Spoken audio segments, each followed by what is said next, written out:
I was listening to the New York Giants football game, and he interrupted the game and said all personnel have to go back to the bases, and then later on they told us that Japan fought Pearl Harbor.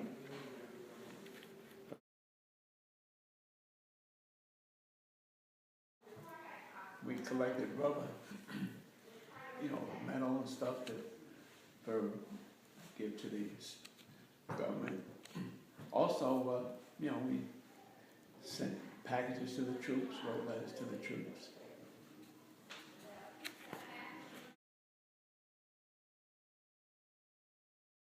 I had an uncle who was in the Navy and a cousin who was in the Navy. Both of them were, my uncle won the Silver Star at Solano, and my cousin was flying on the Lexington.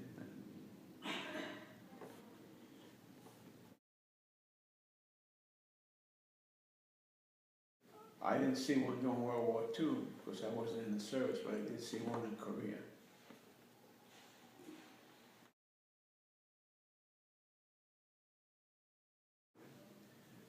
As I said, I wasn't in World War II, but they were, there. But I know in Korea that they would help you on the battlefield if you had problems at home or whatever, or if some people were dying, they would get their last rites and stuff of that sort.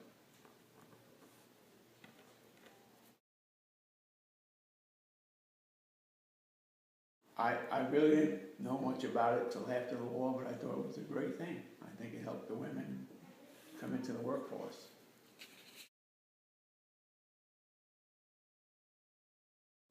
I mean, I read about it in the paper, but since then I've been to France, I've been to the beaches of Omaha, I've been to the cemetery in Omaha.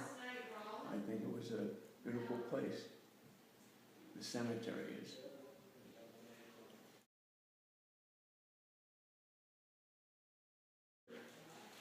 I thought he's a pretty cruel individual.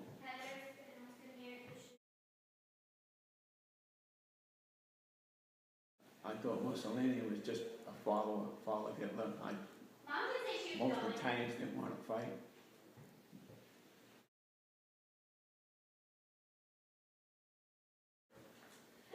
Joe again was a pretty cruel individual, a lot like Hitler, that would take people's lives for no reason.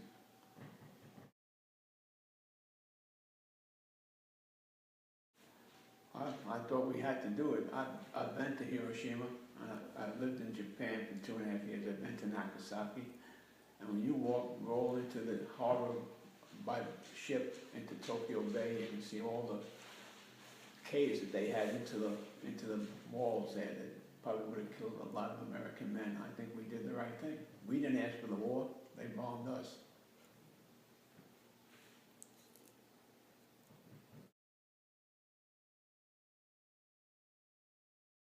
I thought he was a great general.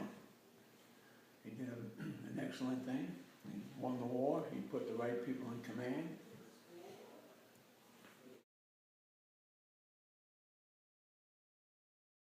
Patton was a warrior.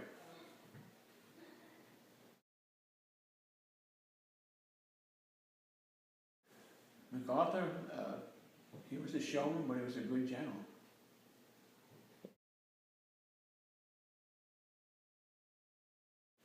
Bradley was very intelligent, probably one of the best generals we ever had.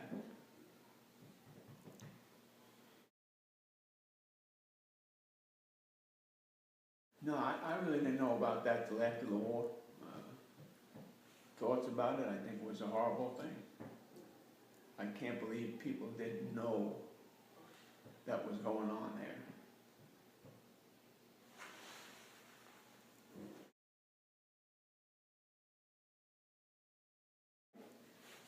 I told you about my uncle who got the Silver Star at Anzio. He's buried in Arlington Cemetery.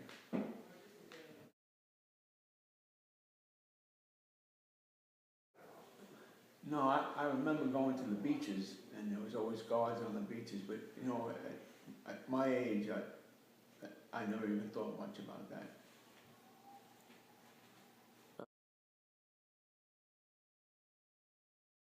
We had blackouts. You couldn't shine lights at night. You had to close your curtains. We had what they call air raid wardens on the streets and all. If they saw your lights on, that they can see it, they would come up. There was no lights on the beaches or anything like that.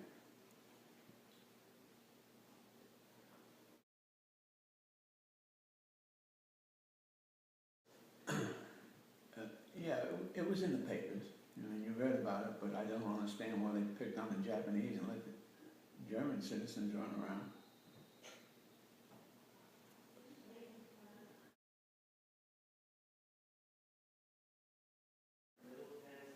Well, a lot of people had victory gardens. It was basically in the cities there were raised gardens, like a lot of schools have today. But you had that to you get vegetables, fresh food, you know, that type of thing.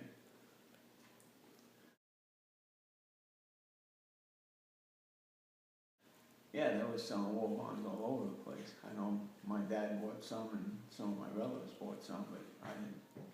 I didn't buy it. I didn't have the money to buy it.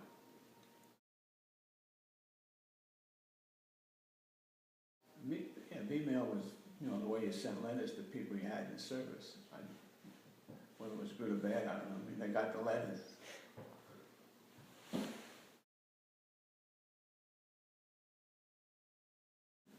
My mom used to take care of that.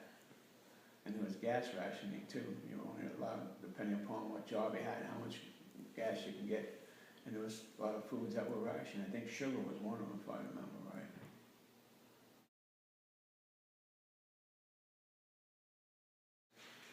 And we had a lot of them.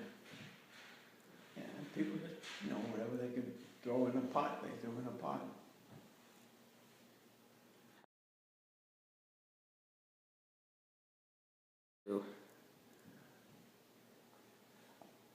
I think that this should be taught in schools. I think they should be shown pictures of the sacrifices a lot of these men have made, and realize that when called, these men went into the service, and I think they should be remembered for what they did. They saved the world. If it wasn't for the U.S. fighting man and the English, we'd all be speaking German today, or Japanese.